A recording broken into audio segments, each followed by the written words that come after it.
Welcome to village பப் சமையல். எல்லோரும் எப்படி இருக்கிறீங்க? நல்லா இருக்கிறீங்களா? இந்த லீவுக்கு வந்து பசங்களை வந்து எங்கேயுமே கூட்டிகிட்டு போக முடியல அப்படின்ட்டு தான் சரி லாஸ்ட்டு அந்த கொடைக்கானலாவது கூட்டிகிட்டு போயிடலாம், அவனி ஸ்கூலும் நெருங்கிருச்சு அப்படின்ட்டு கொடைக்கானல் ட்ரிப் கிளம்பிட்டோம். நாங்கள் 23/5 அந்த அன்னைக்கு சனிக்கிழமை அன்னைக்கு காலையில் ஒரு 3 மணிக்கு கிளம்புறதா இருந்தது. 3 மணிக்கு கிளம்ப முடியலைங்க, 4 மணி ஆயிடுச்சு. 4 மணிக்கு கிளம்பி கரெக்டாக வெள்ளி அருவி போகிறப்ப வந்து சில்வர் ஃபால்ஸ் போகிறப்ப வந்து மணி 7:30 மணி ஆயிடுச்சுங்க. சில்வர் ஃபால்ஸில் வந்து தண்ணி வந்து ரொம்ப கம்மியாக தான் போகுது. ஆக்சுவலாக நாங்கள் வந்து போன டூரே வந்து நாங்கள் வந்து கொடைக்கானல் தான் போயிருந்தோம் போன வருஷம். அப்போ வந்து நல்லா மழை பெஞ்சு நல்லா அந்த சில்வர் ஃபால்ஸ் எல்லாம் ஃபுல்லாக தண்ணி போயிட்டு இருந்தது. பார்க்குறக்கு வந்து அவ்வளோ ஒரு சுவாரஸ்யமாக இருந்தது. என்னதான் நம்ம டூர் போனாலும் வந்து ஃபஸ்ட் டைம் வந்து அந்த அழகான இயற்கையை ரசித்து பார்க்குறக்கும் அதே பிளேஸை போய் 2வது டைம் பார்க்குறக்கும் நிறைய வித்தியாசம் இருக்குது. ஃபஸ்ட் டைம் அப்படின்னா கொஞ்சம் பார்க்குறக்கு ரொம்ப ஆர்வமாக இருக்குது. இந்த பிளேஸ் இப்படி தான் இருக்குது அப்படின்னு தெரிஞ்சதுக்கப்புறம் கொஞ்சம் ஆர்வம் கம்மியாக தான் இருந்தது. ஏன்னா நாங்கள் போன வருஷம் போயிருந்தோம். அந்த டைமில் பார்த்திங்கன்னா நல்லா மழை பெஞ்சு நல்லா இருந்தது. அந்த கொடைக்கானலே வந்து நல்லா ரொம்ப பசுமையாக இருந்தது. பட் இந்த டைம் வந்து கொடைக்கானல்லே வந்து மழை கம்மி தான் போல் இருக்குதுங்க. அப்படி ஒன்றும் ரொம்ப பசுமையாக இல்லை, நாம் நினச்சி போன அளவுக்கு இல்லைன்னு தான் சொல்லலாம். மலர் கண்காட்சி எல்லாமே வச்சுருந்தாங்க, ரொம்ப ரொம்ப சூப்பராக இருந்தது. அப்புறமா வந்து நாங்கள் காலையில் போயிட்டு பொழுதுக்குமே அங்கே கொடைக்கானல் கீழே எல்லா பக்கம் எல்லாம் சுற்றி பார்த்துட்டு அங்கே வந்து ஒரு 4 ஃபேமிலி போயிருந்தேங்க. கிட்டத்தட்ட ஒரு 16 பேர் போயிருந்தோம். இந்த மாதிரி ட்ரிப்பெல்லாம் போகிறப்ப வந்து சொந்த பந்தங்களோட ஜாலியாக போகிறக்குன்னு தனியாக போகிறக்கு நிறைய வித்தியாசம் இருக்குது. தனியான இப்போ 4 பேர் நம்ம ஃபேமிலியில் இருக்கிறோன்னா அந்த 4 பேருமே வருஷம் பூரா கூட இருக்கிறது தானே. அப்படி இல்லாமல் இந்த மாதிரி சொந்த பந்தங்களோட சுற்றுலா போகும்போது அது ஒரு சுவாரஸ்யமான நிகழ்வாக இருக்குது. கொஞ்சம் எல்லாம் உற்சாகமாக பேசிட்டு ஜாலியாக பேசிட்டு பசங்களுமே தனியாக வர்றதுக்கும் அவங்க வயசில் இருக்கிற பசங்க கூட சேர்ந்து வர்றதுக்கும் நிறைய வித்தியாசம் இருக்குது.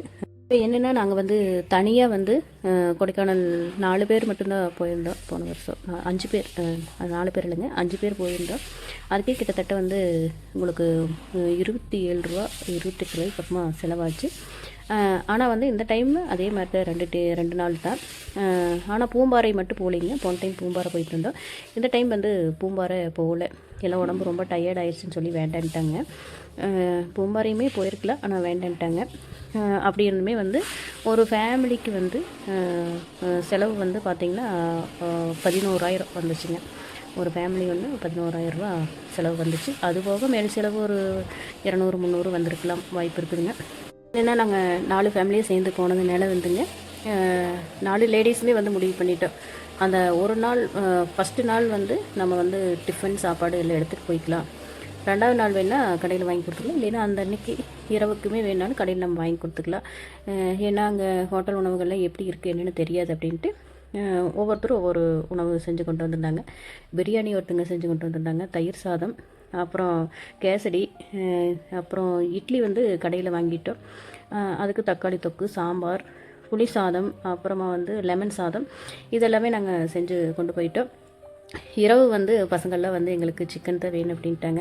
அதனால் வந்து எங்களுக்கு வந்து இந்த வேனு அப்புறம் அந்த ரூமெல்லாம் அரேஞ்ச் பண்ணி கொடுத்த அண்ணன் வந்து காட்டேஜ் வந்து போட்டுக்கலாங்க. ரூம் தனித்தனியாக எடுக்கும்போது வந்து கொஞ்சம் செலவு வச்சு வரும், இந்த சீசன் டைமாக இருக்கிறனால வந்து கொஞ்சம் செலவு வச்சு வரும் அப்படின்ட்டு காட்டேஜ் எடுத்துகிட்டா உங்களுக்கு பெட்டு வேணுனாலும் எக்ஸ்ட்ரா கொடுத்துருவாங்க அப்படின்னாங்க. சரி ஓகே அப்படின்ட்டோம்.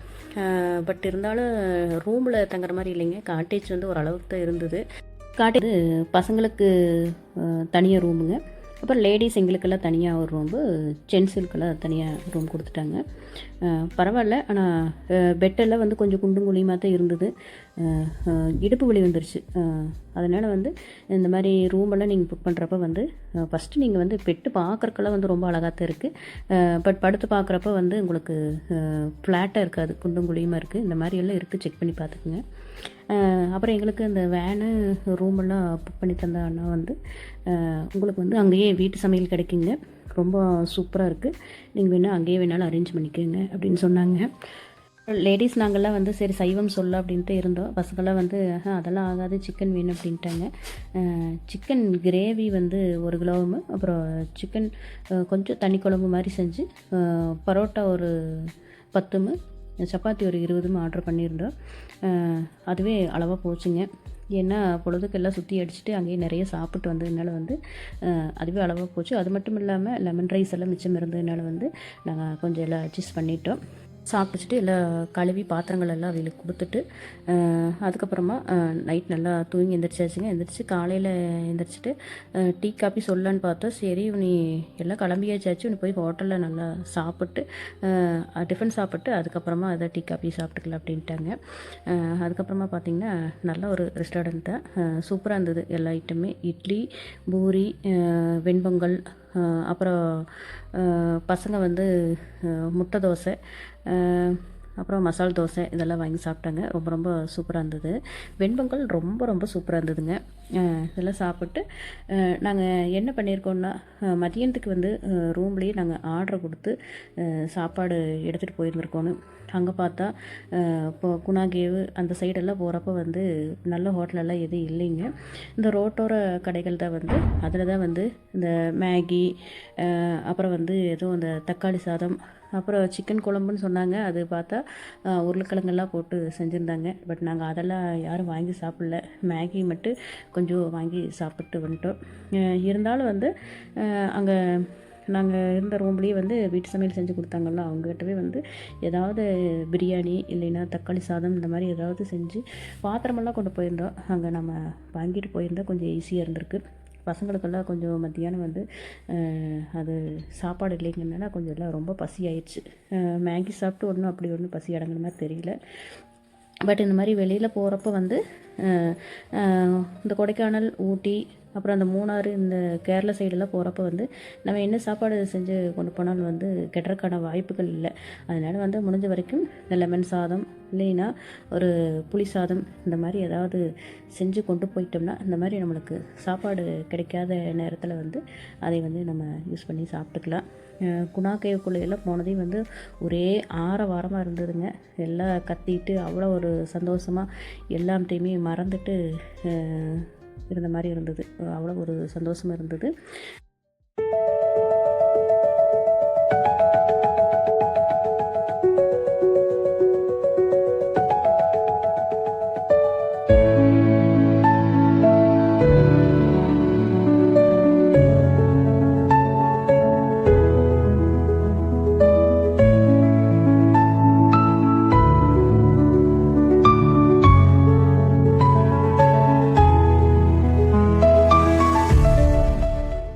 சுற்றி முடிச்சுட்டு பூம்பாறை வந்து போக முடியலைங்க.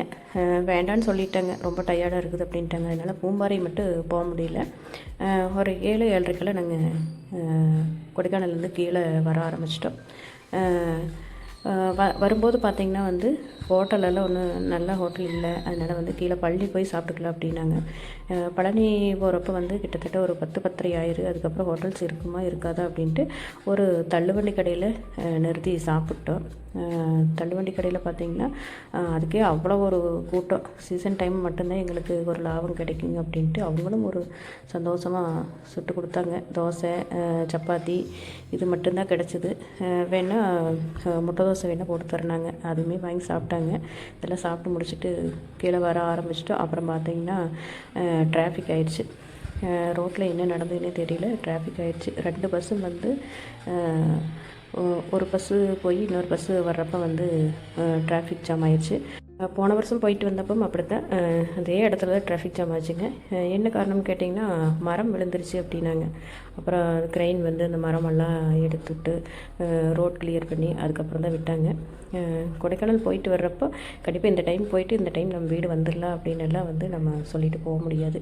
ஏன்னா ரோடெல்லாம் வந்து ரொம்ப சின்ன சைஸ் ரோடுங்கிறதுனால வந்து எந்த நேரத்தில் வேணாலும் டிராஃபிக் ஆகும். அதனால வந்து 1 மணி நேரம் 2 மணி நேரம் அதை விட எச்சு டைம் கூட டிராஃபிக்கில் மாட்ட வேண்டிய சூழ்நிலை வருங்க. இருந்தாலும் பரவாயில்ல, ஒரு நல்ல ஒரு அழகான ஒரு இயற்கையை ரசித்த அனுபவங்களோடு நாங்கள் கீழே வந்துட்டோம்.